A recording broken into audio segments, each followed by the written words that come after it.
I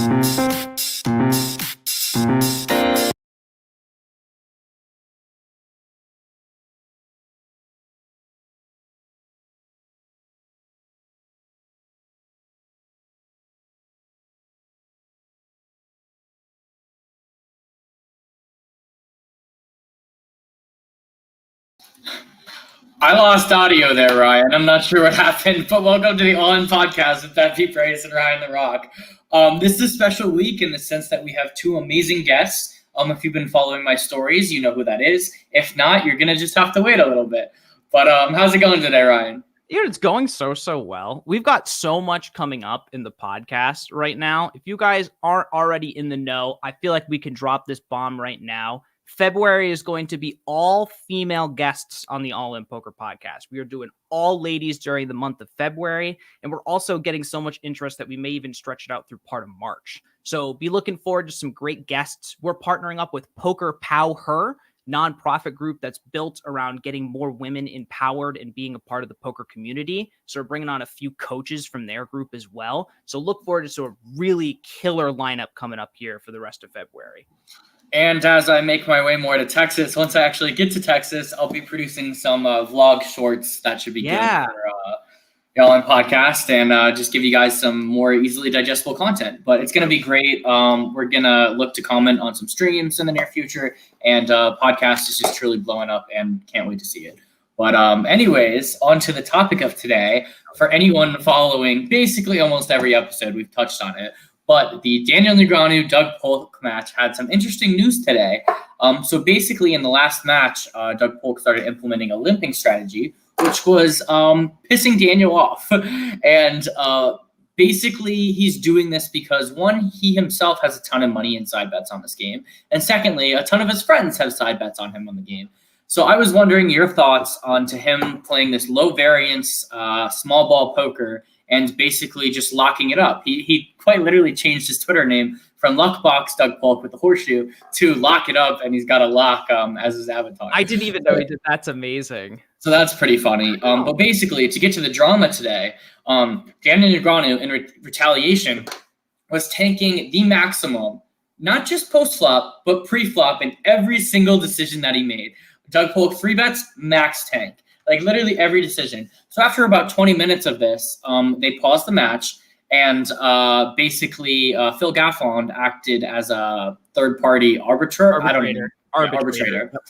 Apparently can't speak to that. But so basically they came to a consensus and thankfully have been playing the match out, and Daniel is not stalling. And Doug's actually started raising his buttons and has not, at least in the last 10 or 15 minutes, has not limped a button since. So it's interesting, just the drama going on in the match. And I think what Daniel did work. I think he pissed off Doug enough to just make him start playing. And I do not necessarily respect what Daniel did.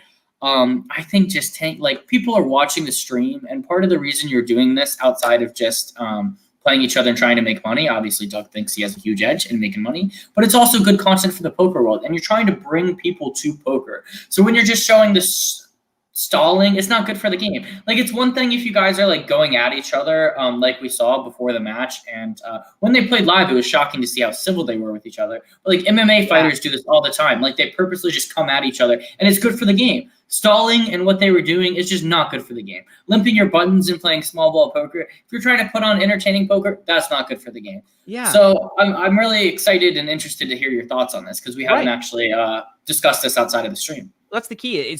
Are the most exciting sessions of this behind us? We're round 23 and 24, where there were several $1,000 swings and some really crazy pots. Is that over now? Are we just going to get now into this nit fest of heads up, which anyone who's ever played heads up will tell you playing heads up against a nit is the least entertaining thing to do in the world. Even if you're printing money, it still sucks to do because it's slow.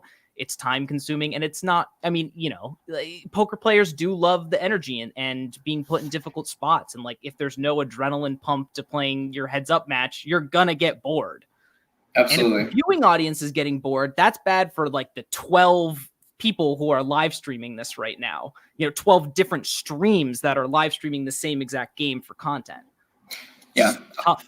tough. I think both of them will tighten up, but at the same time, I think there's still going to be pretty large buy-in swings. I don't think it's going to be a massive difference. And Daniel was talking about it in an interview last night. He was just talking about how you earn your money heads-up matches when you're on the button.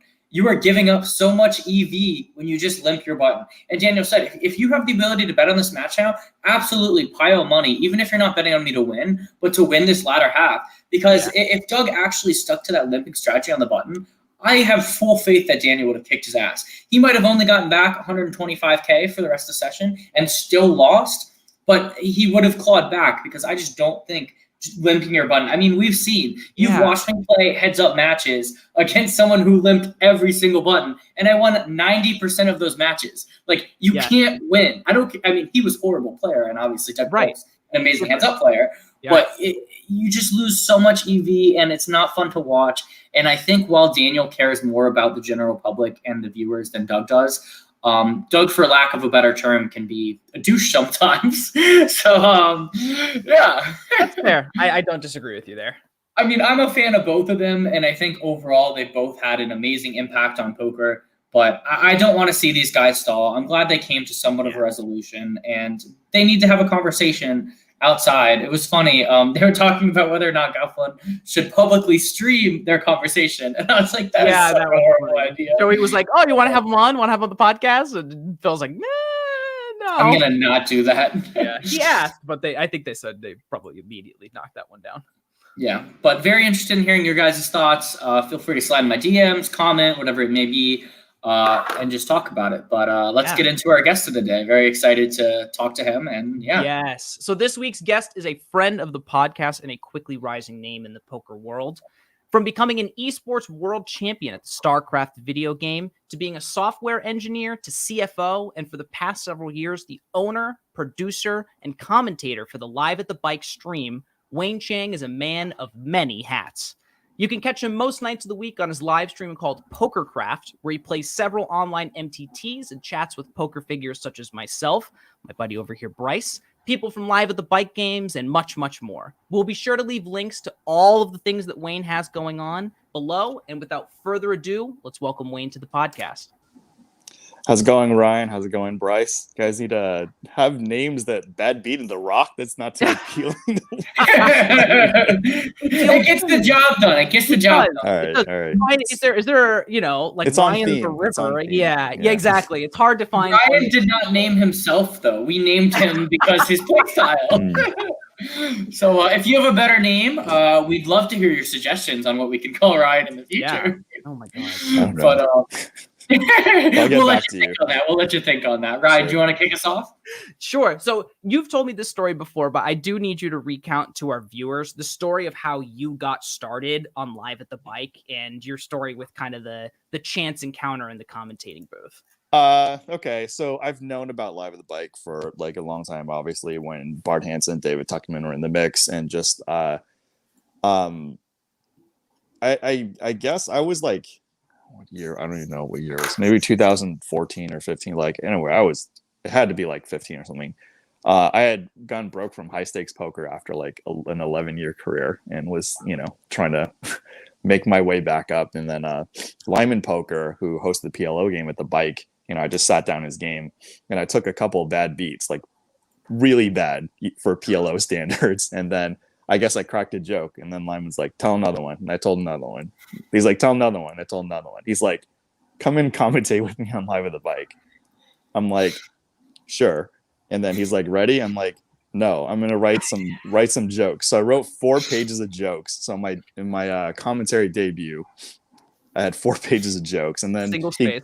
It was great. He conned me into playing the game before. He's like, they need to get to know you before you come in. I'm like, all right, whatever. So that's really funny. And Lyman and Wayne, the rest is history. He still comes on, my streams, and we just, the other day I saw that. Yeah, we're just veterans. Like we've been around, him longer than me, but just like I want to credit Lyman and Nicole. I was already headed towards our direction anyway, but just not putting all your eggs in the basket when it comes to poker. Like I don't make as much from poker as my peak, I guess, but it is far more stable, and I do like other things too that, you know, actually make me a lot happier. I don't know if you know, poker grinders aren't necessarily that happy. It's an unforgiving way to make a tough, or what is it? What's the saying? It's a hard way to earn earn easy living. Yeah. Thank you, sir. I actually don't disagree with, like, I think Helmut said that. I don't disagree. Like, if you become proficient in poker, it's like, you know, you do have to do a little bit more work on top of, you know, just sitting down and sitting on an online table back from before, like compared to before. But it's just like, if you tried a normal job, like, you know, it's like, that's that, like, normal job actually scare me into being more disciplined in poker. Like, I'm not the most disciplined, but I'm, you know, among the top percentages or whatever. And just so, yeah, I mean, that's those normal jobs terrify me from, like, no, don't go broke again, you know? So yeah, right. Don't want to have to build it up that way, but yeah, it's definitely interesting. What was my next question? Sorry. Anyways, do you enjoy being more on the production side of things, or mixing it up in a game yourself? I know you've basically talked about how you're still playing a decent bit, but yeah, I mean, I'm do you okay have a preference? I'm so ambivalent. Like, it's a lot of it's just like responsibility, and I'm building a product or a couple of products, and Live at the Bike's one of them. So just building a product, you know, having good teammates, it spirals upward, unlike poker, which can potential spiral downward. Yeah. I'm okay playing poker. Like, when I was playing high stakes and getting buried, like, all I could think about was like, I need to quit. But I don't pull the trigger, you know. And it comes to a point where you could say these things when you're like 25 or 30 and your peers are poker players. When you hit, like, you know, you're over 30, you're like 35, 40, 50, like, you just can't say that stuff anymore. It's just like, if you're going to say, like, you want to quit, then just quit. You know, I don't know if I'm allowed to cuss here, but, like, a little bit. You could drop one. All right. So here's my one time. If you're going to say you're going to quit, just fucking quit. Don't complain. So, yeah. Exactly. Facts. Yeah. That makes sense. So, like, even when I was, you know, propping, like, 40-80 limit hold'em, like, I would complain to the Live at the Bike director, Brian Arakaki, and I would feel so guilty. And, like, I've mentioned this on broadcast, but year 2 propping is actually the worst run of live cards I've ever seen. I literally lost like 85-90% of my hands, and, like, everybody saw it, and, like, people were like, oh my god, I feel so bad. And, like, it happened to be late in my career. It was like year 16. Like, I know it happened to Lyman, like, year 2, year 8, happened to Zach Freeman year 8. I don't know what happened, like, when it happened to other people, but, like, you always hear about these things and they can happen, which is you're literally dealt the losing hand, like, every hand. And I was, like, lucky because I was propping, and I was, like, so in the vortex, and people know that I have really high tolerance, maybe not like the highest, but definitely like top 0.1%. So when I told Ronnie Barta that story, like, oh, like, if I'm complaining about something, it must be really bad. So I would complain, and, like, shout out to Dan Zach, who really snapped me out of it, because, you know, everybody sympathizes and they know I have high tolerance, but Dan Zach's just like, Wayne, you sound like one of those bad players. And it took, like, probably 2 weeks after that, but I did snap out of it. Like, it snapped out like 80% of, like, the vortex I was in. But man, it's, like, really hard. How long did that go on for? How long were you stuck in that downswing? 15 months. Wow. But the thing is, I was getting subsidized, and the thing is, when you're propping, you're not playing like nonstop, and you don't have the game selection that. But the thing is, I was physically dealt the losing hands, and just everybody saw it, and just, like, if you're dealt the losing hands, you can't win. Yeah. you just literally can't win. That's the perilous part. That's so crazy that the streak lasted for that long, though. I mean, yeah, like, it's also live poker. Yeah, it was miserable, and the thing is, like, it's like when you're winning, when you're doing well in poker, and people are doing bad, you know, a lot of times it is their, like, the player's fault. But just, like, I'm of the caliber and reputation where, like, yeah, I'm gonna make mistakes, but it's not gonna be, like, you know, catastrophic. Maybe I made like $2,000 in errors, but, like, in the span of like 15 months, but it's not gonna be catastrophic, and people know this. But, like, yeah, if, like, you always think it can happen to you, or when things are going pretty well, but, like, I've had worse streaks online.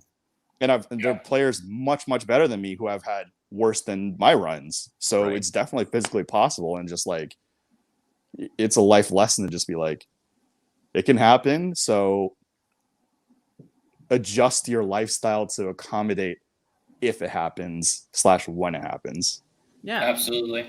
Yeah, I recently went through probably not that bad, but a downswing that I had not been accustomed to, and it definitely makes you question everything. Yeah. And sometimes it can be difficult to move down in stakes, but if your bankroll can't do it, you just like I was firing pretty large tournaments weekly, and now I just got to scale back a little and go back to my bread and butter cash games and just grind it back up. That's what you got to do sometimes. But good to hear that you, after an 11-year win streak, you came back and bounced back. And yeah, sometimes you get just absolutely wrecked in poker. It happens.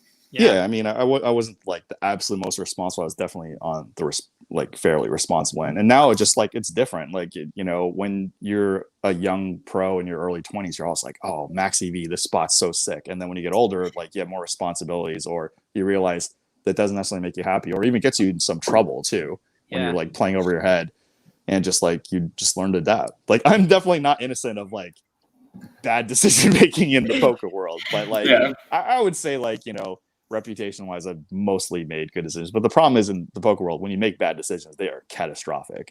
True. So, but I do want to add one thing, which is a lot of poker players come in saying, yeah, if I run bad, I'll step down. In practice, only a small percentage of people actually do it responsibly. And it's just tough because they all say, screw it. Like, these are my last chips. They're going in. I'll quit the game. But they don't, you know? So that's like, try to be, you know, you like, everyone thinks they could be the upper echelon, which is possible, if more so with discipline than skill. But just like, yeah, like when things are going bad, it's time to face reality.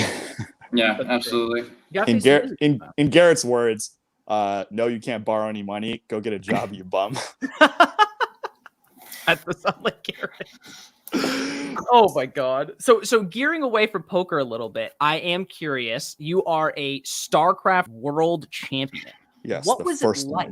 One. You were the first one. Actually, Wow. I didn't even know. It didn't even say Actually, that. sorry. Go ahead. One of my best friends, Jay Severson, the co-founder of chess.com, was the first vanilla Starcraft world champion. I was the first Brood War Starcraft world champion.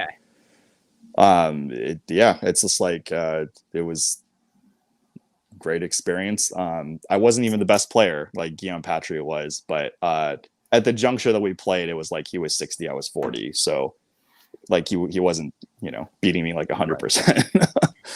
Wow. And so, you know, where were the finals played? You know, in modern esports, they got these stages with fireworks and stuff. Was it anything close to that back then, or a little bit? Like the world championships that I won, it was all online. But there were, like, the one that Jay Severson one was in San Francisco, and then the next one was in New York, in which, you know, Patrick just, like, you know, 2-0'd me. Yeah, just like, and there was something in Korea. It was just like, it just started. It was in its infancy. And while it was just like, you know, some of the best experiences in my life for many reasons, not just StarCraft, but like friendship and others, and traveling and just like watching the birth of esports was just amazing. But we knew it was way in its infancy, and actually like in retrospect, it literally took 20 years for it to take off like worldwide. In South Korea, it was already just like, you know, early and killing it. But, you know, it just, things take a lot of time, even when you know it's going to happen. True. Yeah, makes sense. Well, congratulations on your successful career there. Yeah. If he was in his other streaming room, he'd be able to show the trophy. Yeah. It's dang. It's a sick trophy. We'll have to rain check. Yeah. I mean, you come on my stream, Bryce. Like Ryan's already been on the stream. Yes, sir. But one of the trivia is like StarCraft was my third competitive game. Like I had been number 1 ranked in Command and Conquer. I was like number 1 Warcraft 2 teams. I never made number 1 in 1-on-1, but StarCraft was like my third real-time strategy game. So there was a little practice before. Yeah. Gotcha. You know, makes sense. It's interesting how many poker players come from a different career, whether it be esports or Magic the Gathering or just that was my fourth strategy. It tends to be strategy games that they come from, though. It's not shocking. It's not. Yeah, it makes sense. Yeah. And speaking of StarCraft, I met rec roll Dan Schreiber like a couple of weeks ago in San Diego, which I've known of him like from online. He was a generation after me, and he's an interesting character. Yeah, gotcha. Awesome. Cool. So our next question for you, I'm not sure if you're going to answer it, but you've obviously been involved with Live at the Bike for some time now. If you were forced to say, who are your favorite players to commentate on? You know who I absolutely hate commentating on is I would love this. Garrett and Andy. I really hate talking about their hands because like they're and other players too, but those especially because I know them personally. I know their playbooks are so deep. One, I don't want to get it wrong, and then two, like there's certain things where I'm the hype man. I'm the commentator. I'm not there to like really just like throw them under the bus. I guess like there was one line I made on a player, not them, and the player got upset at me for saying these things. I don't want to locate it or pinpoint it, but like ever since then I've been more sensitive to what I say.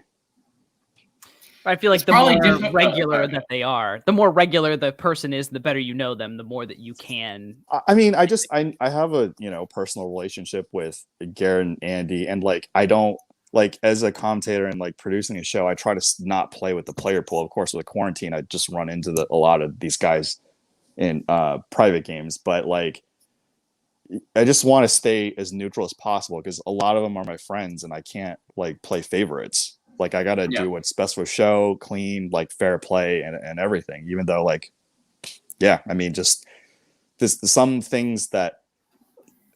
Okay, so I'll use Sean Snyder's example. I know the guy super well. I play like mini games with him, or even like Barry Greenstein. So like, before they do something, I kind of know what they're gonna do, and I kind of know their intent. With Andy and Garrett, I have an idea, but I really don't want to. And I don't want to claim I'm, at their level, especially in 2021. But just like I don't want to go down that rabbit hole, especially when the chat, because I know the chat will like ask questions after certain thing, and at some point it's kind of like, oh, what did I get myself into? I better shut the fuck up. Right? No, it's definitely interesting. They play so differently against each other. The meta, Garrett just correctly folding the second nuts, like to not a massive bet. Like it's just so crazy the stuff that happens between them. But because like even though I haven't played with them in a very long time, like they know me, like I know them. We know our tendencies. It's like we have a deep playbook, but really we have tendencies and preferences. So I mean, like I don't know. I played with Art Papazian for the first time in like a couple weeks ago, and just like, we know mutual people for like, same people for like a decade plus. So we know that he knows that I know that that they know that this is going on. Yeah. Right. That's super funny.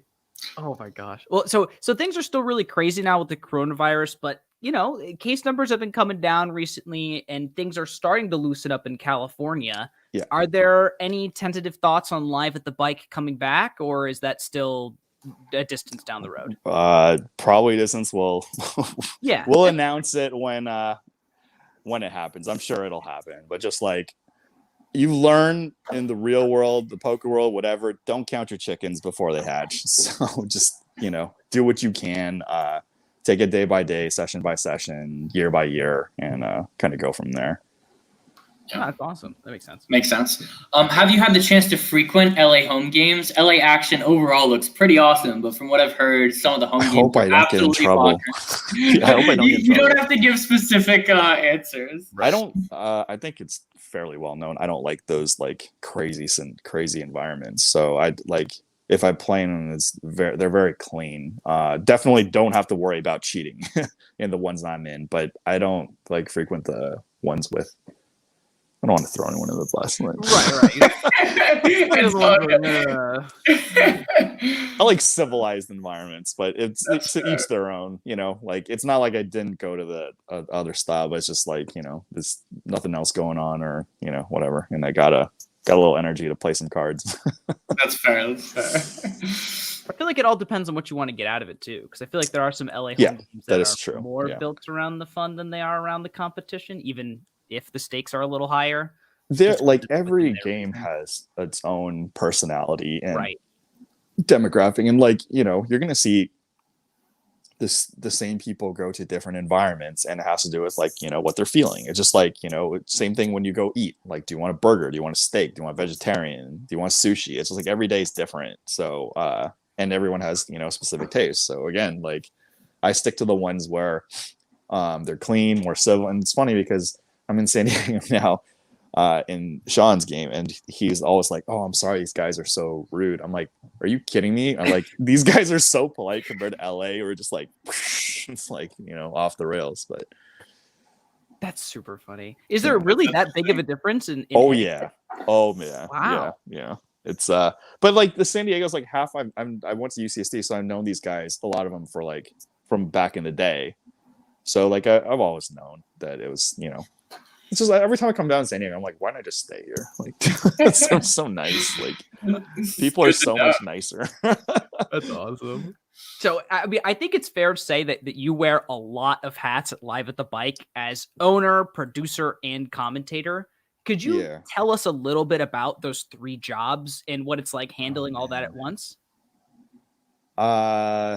So I've, like, you know, even in the Starcraft days, I was in a small business called gamers.com where Gamers Extreme had, like, you know, Dennis Threshfong, who I'm gonna have on the podcast soon, is the first professional gamer, Quake 1, Quake 2, Doom 2 world champion. So I was already, like, I was in charge of the Starcraft content section. So I was going to tournaments and I was taking pictures, and like the day after or even the night of the match is done, I just like write it up and just like it goes up on the site. So the technology wasn't as advanced back then, obviously, because now we have like smartphones, video, and just so much more bandwidth. But I was used to wearing like a lot of hats back then.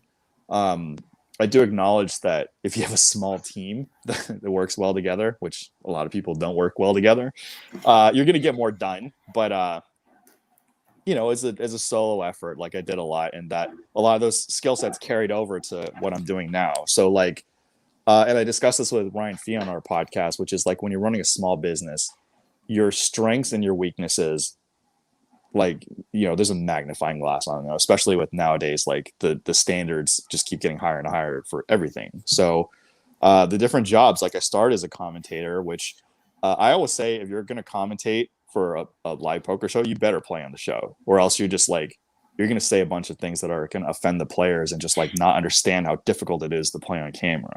So I always say that, like, yeah, if you're going to commentate a show, you should play on at least 3 shows. It's a good rule.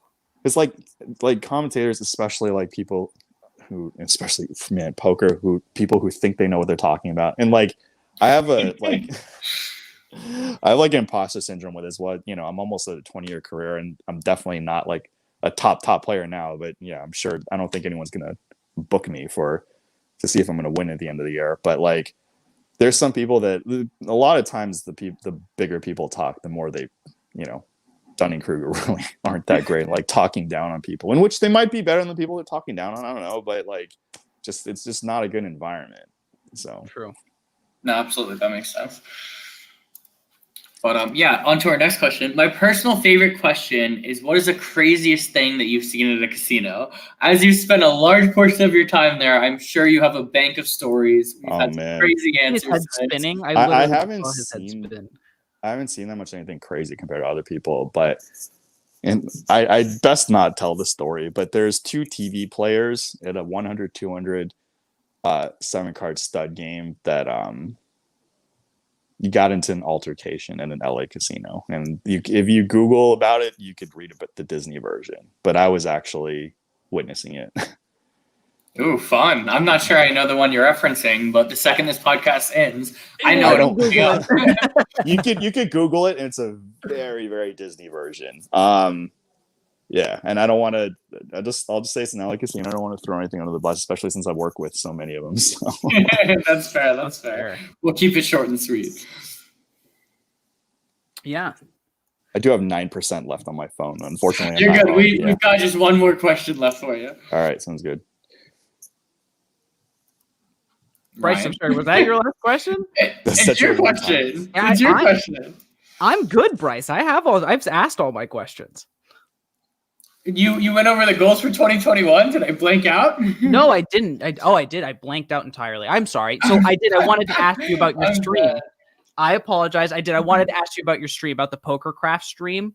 So you've been grinding on that stream, a couple hours a day, sometimes multiple days a 10. week. Yeah. Yeah.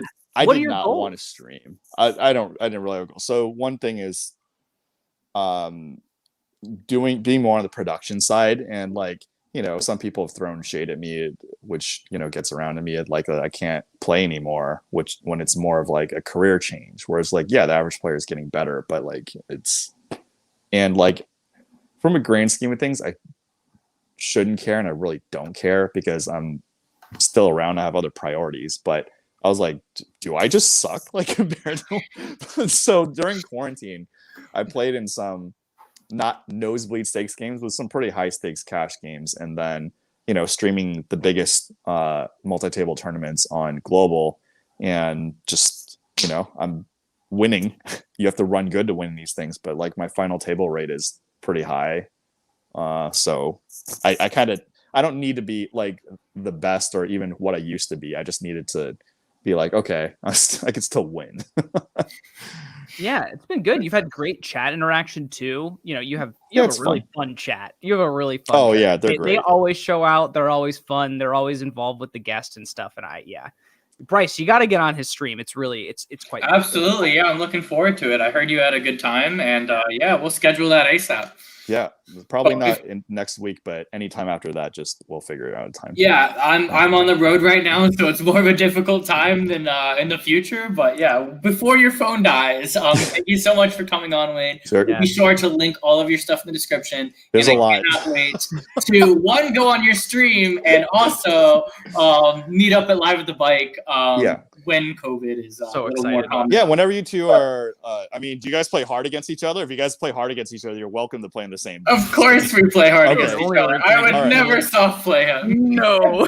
Okay. If you guys play hard against each other, definitely we'll put you on the same stream in the future. Absolutely. Yeah, it'd be a ton of fun. But thank you so much again, Wayne. Have a good night, and good luck in your home game. All right. Thanks. Yeah. See you, Wayne. Great time. All right. Thanks. I did not kick them off before they finished speaking this time. That's like the first time in like multiple weeks. I'm so proud of you, Bryce. You're probably right. So while you pull it up, I'm just gonna give you more shit for telling me you didn't have a question. And you did. You're like, Bryce, do you have a question? Yeah, Bryce, like, do you have You have them highlighted, which are mine and which are yours, and you did not go through your last one. Anyways, we've got some fun hands for you guys, and before we get started on this one, we have our Jeff Boski podcast tomorrow, so it is not too late to submit hands for that. And also, if you have any specific questions you want us to ask him, I know this is a stream that's generated increased hype just because it's Jeff Boski, but yeah, feel free to slide into my DMs. Yeah, it's at 4 p.m. tomorrow, by the way, too, so just be aware of that. A little bit of a weird time. Anybody named Wayne should be listened to. That's a fact. Is your dad's name Wayne? Yeah, that is my dad. Okay, I was pretty sure. I was pretty sure. But yeah. So here we are. We're playing a little 2-5 live here in the ace-9 off of the big blind. We are facing an under the gun one limp. Oh, this is we want to say We want to say who it is. We do. Yes. Ooh. It's Brown Boy Poker. It's his Instagram, and it's is it Rashi or Rishi? The guy who played in Rishi. Yes. Yeah. Rishi. Okay. Yes. But he has a vlog, so go check that out. It's actually pretty good. Yeah. But anyways. So we see this open from the small blind over, or I'm sorry, we see this open from the button over two early position limpers, and here with ace-9 in the big blind. What are your thoughts here, Bryce? I'm looking to fold this most of the time. You can just get in trouble way too much. And while the button has a wider range, ace-9's a hand that can just get us in trouble way too much. And if we call, we incentivize the under the gun and under the gun one player to come in as well. So I don't really like ace-9 offsuit four-handed. So I'd elect to fold this the vast majority of the time. But if we have some read, or if we think the button's just a horrible player, I understand calling. But the vast majority of the time, I would look to just fold this pre-flop. That's an interesting thing. I think that I would prefer to have ace-10 here, obviously more than ace-9, because you can make Broadway. Ace-9 suited also a little more right, even ace-9 suited, exactly. So I think, this is one of those like right borderline hands where this is where people lose some EV, actually. Like, this is one of those borderline hands where maybe if you're like 2 hours into the session, like you may just be cruising along and look down at this hand and decide to get aggressive. But this is one of those spots where you should look at, because in the long term, making this call here, I think, is a losing play because you're playing out of position with an unsuited, not straight making ace is going to be tough. I agree. A lot of hand histories, people are like, don't even talk about what happened pre-flop. We played the hand. Let's just move on. So we'll just move on from there. But yeah, like we said, 2 more callers. Pretty good flop for an ace-9. This is the best case scenario. We're probably just going to check it over, the pre-flop aggressor, and see what happens. I do like the check too. Absolutely. No question. So this is a scary bet. Fairly dry board. Obviously, there's a straight draw out there, but rainbow board 8-9-3. The villain has a ton of overpairs. While we block top set, he could just have a ton of pretty damn good hands here. It's pretty strong betting into 3 people sizing of this. Obviously, it would be even stronger if it was heads up. But I think this is more weighted towards strength. But I think because it doesn't favor him, I think he's trying to at least see where he's at. But yeah, that was a pretty bad analysis. But This is an awkward spot. This is going to be an awkward spot because the odds are pretty good that we're going to see an over at some point on this board. And, how are we going to operate against overs that come out here? There are only certain board runouts that we're really going to like, and that's kind of like low and rainbow runouts. So I'm going to look to see what the board runout is to decide how we're going to deal with this. But I think call is fine because I think when the dealer side or when the button size is up like this, that it's just often going to fold out the 2 under the gun limpers, which it does. Yeah. Whereas pre-flop, they're more incentivized to see the flop. Now they're obviously going to get out of the way if they have nothing. And yeah, while I mentioned it's a big bet, we're never folding. When we call ace-9 out of position, like we are never folding. And raising absolutely makes no sense. So yeah, standard play. We did that street very correctly. Very correct. Anyways, probably going to look to check this card about 100% of the time. Not a great card for us. Over villain, it could easily have a hand like ace-queen, ace-king, and it's going to be tough to know where we're at. Right. And like we said, like they literally every single draw exists for them. And 10 jack got there. So this is probably the worst card in the deck. Exactly. Well, I mean, what's worse? A king? I think this is the worst card in the deck. A suited queen. So that's brutal. I think, do you still have to check? Well, let's see what he sizes. Oh boy. 225 into 250. Yeah, I am looking to fold this the vast majority of the time. And I already drafted a message to him, but is it just a way ahead, way behind kind of spot? Well, I mean, we expect opponent to jam river, like virtually. He's setting up a jam here. Yes. And what cards do we like on the river? An ace or a 9. Other than that, what is it going to do? 10 jack, put 4 to a straight, put a flush out there. Like, yeah, we don't block the flush, but like we don't want to call a river bet. So if we're calling this, like we have to call river. And it's interesting that he even considers folding river. But I think this should absolutely be setting alarm bells off. I wouldn't expect him to be doing this with 0 equity. At worst, he probably picked up a flush draw that will barrel most rivers. Once we call turn, we absolutely have to call, like I mentioned. I do think we should be folding this turn most of the time, which was his question, this hand submission. The turn also brought in the straight draw, and he could easily have an overpair, which we mentioned. While he certainly can have some bluffs, I think he signaled strength the entire way. And I think what he mentioned and why he called is simply because the preflop raiser was the button. And I think people tend to be pretty skeptical of late position squeezes. But we can't we can't think they're just doing this all the time. I don't even know what word I was looking for. Well, the thing is also, over the course, put too much emphasis. Yeah, right. And over the course of the streets, you also have to be condensing in your head the range of hands that they have, right? So like after the flop, like there's obviously a lot of opening hands for the button that he should no longer have because he shouldn't be bluffing with on 8-9-3 into 3 opponents, So the range now gets really, really small when he bets this big here. He's got, like we said, he's got a lot of Queen X. He's got lots of really strong hands. He's got all the combinations of Jack 10. So there's a whole lot of value that he has here. We block aces and we block ace queen. Oh, and we block a set of 9s. But other than that, like he could have kings, a set of queens, 10 jack suited sometimes. Like he has way more value hands than he does bluff hands, and he's gonna jam 100% of rivers. Yeah, like literally. Yeah, I can't think of a river that he's not just gonna ship it on. And wait a minute, what's the 9 that's missing, Bryce? Well, There was the 9 of clubs. I thought it was 9 of clubs. Once this hits, we can't even consider folding. Like if we call that turn, we can. I don't know how we don't just snap. This is the one card because like the other 9 is the 9 of clubs. Which this is literally the best card in the deck for us. If we're calling turn, being skeptical of him, we can't fold this. Remember, he's not even potting it. 530 into 702. And yeah, I like the check obviously because let him hang himself if he did have. We don't have the ace of clubs either, which is good. But yeah, we just check call mode all day long.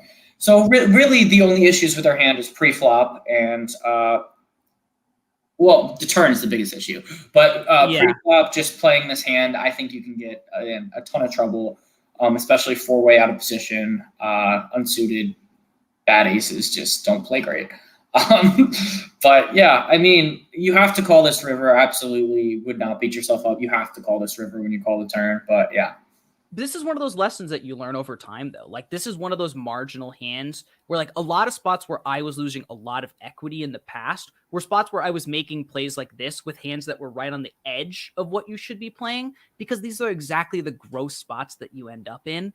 And sure, my name is Ryan the Rock, and people make fun of me for being tight. But yeah, making the adjustment to play ace-9 suited here instead of ace-9 off could theoretically have saved you a lot of money here. Actually, does Hero call? Hero does call off. Yeah, absolutely.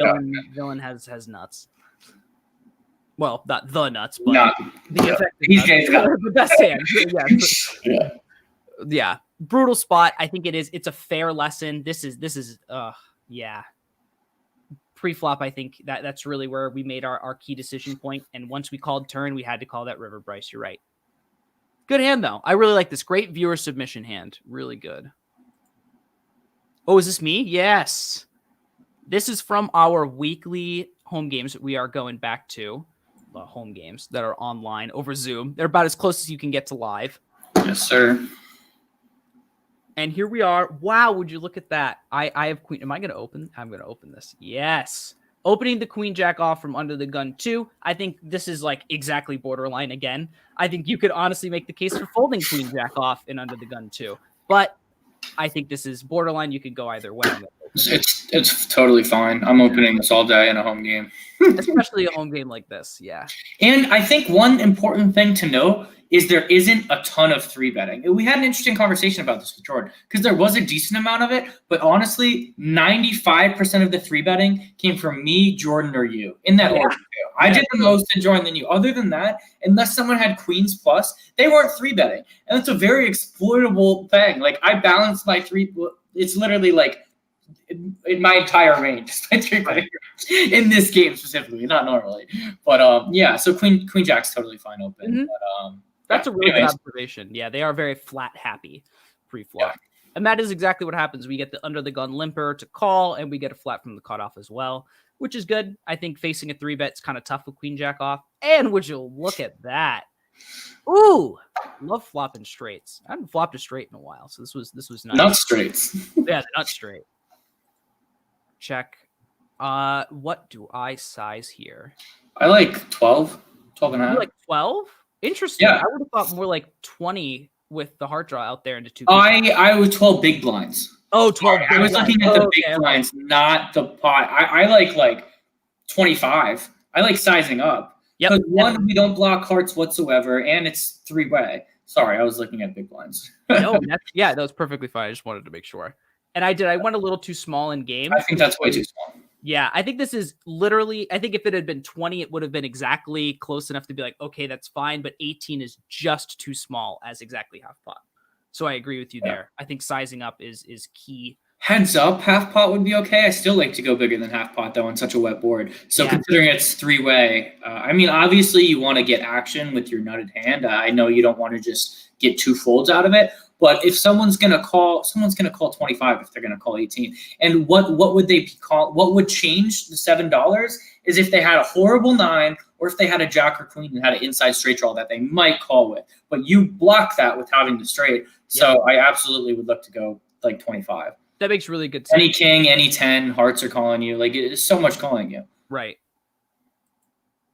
We get a call from the cutoff. And they both call you. And they both call me, yeah. And so I do agree. I think sizing up. I don't know if that would have changed exactly what happened here, but I agree. Getting calls in 2 spots, holding the nuts is the best case scenario. No heart. So now, we're still 3 ways. Now hearts get there. I think I do check this turn. And is that a good check? Should I be continuing barreling into 2 people here with the straight? I expect most of the time at least one of them have hearts. I kind of in hindsight, I was like, is this a nitty check? I don't actually mind betting the turn because then you can just easily check river, and you at least isolate, and hopefully you get intuitive AF to call and not trolling, because out of position with the straight, he could obviously trolling's capable of anything. But I think trolling's a pretty straightforward player. If he has unless he has exactly the nut flush, which I don't expect him to have often, he's just going to jam this turn. So I think you want some protection. So I actually look to bet this. And it's a little difficult to size, but I think I like a sizing about 50 and then bet folding. Wait, you're 128 behind? 128 bigs, 255. Oh, good. Okay, good. Yeah, I like bet fold. Sorry. I like betting 50, and if you get raised off of it, you just fold. I don't expect these players all too often to just be jamming with a naked ace of hearts. And I don't expect them and if trolling has a flush, he's just going to rip it right here. So I think you want to bet for protection and and see what happens. Okay. That's a really interesting point. I'm definitely going to take that one back when I end up in a spot like this again. Yeah. So I do end up checking in game, which I think is fine, but I think we do prefer a bet in hindsight. And trolling leads out for 48 into 90. He folds because this is also an issue. Now it's awkward. Yes. Because now if we call, if a non-heart comes, we got to call the river basically. And I mean, he's got 173 behind. There's going to be about 170 in the pot. That's a good bet by him. I like it. Whether he has it or he doesn't, I like it. And against Trollin, who is probably the most aggressive player on the table, I think you have to put in the call. But had you bet this, I think he folds a single heart. And unless he has exactly the ace or queen of hearts, like pair plus flush draw, if you got a pair of king, well, he's never going to have ace king there. If he had no, he's re-raising. I don't even know, king jack with the jack of hearts. Yeah, that's one of the few hands that would stay in, I think, in my mind. Which I actually think might just rip it there. But I think we have to call against Troll, and I hate this, and that's why I think we go for protection. I agree. I think if we go for the protection bet, maintaining the betting lead on this turn would be really important, because then we decide our own fate on the river. You raise pre-flop. He could put you on ace king, king queen. He definitely thinks this guy's got a king. Right. And if I jam, which is just going to put a ton of pressure on you. Okay, if you call this and a 3 of spades rolls out on the river, are you snapping? I think if he jams, it's just such a gross spot. I think with the odds. Well, what other bet sizings does he have? Right, he doesn't. I don't think he does. I agree. I think I'm basically on the river, including the 3 of spades that he's going to jam. Yeah. But I put in the call, and we see not a great card. I think it's better than a heart, honestly, because I think if he had 2 pair, you would have heard from middle of the flop, unless he just happened to have 10-7 or 9-7 or some shit like that, which still you have beat. But I'm not that horribly afraid of this card. It's better than a heart. I'm gonna check, see what his sizing is, and figure it out. God, what a good jam. Yeah, this is perfect. Against the flop straight, this is the grossest run out heart board pairing card. Complete the flush, complete what. There aren't, like you just said, there aren't that many available boats, but he does have some 10-9. Player dependent, I call. Because I think if he has call here. I call. I think if he has ace-10, he jams. I think also his bluffs, if he has a queen or a jack and he had a hand like king jack offsuit with the jack of hearts, I think he jams. I think he should jam. I think you showed a lot of weakness by checking that turn, and I think you would only ever check that turn if you had the nut flush, but I still think you would at least bet small to incentivize just higher hearts to call. So I think he's exploiting you. And I look to call it player specific. I think against virtually a ton of players I fold this against, but against Trollin, I cannot find the fold here. He has way too many bluffs. We've seen him jam pocket deuces for 150 big blinds pre-flop, 4-bet, 5-bet, whatever it was. I just can't find a fold here. I think we're too top of range, and I think he does have bluffs. I wish we had led turn, but as played, I'm putting in the call in the river. Okay, that's fair. I did end up going with the fold, which I get why it's not great.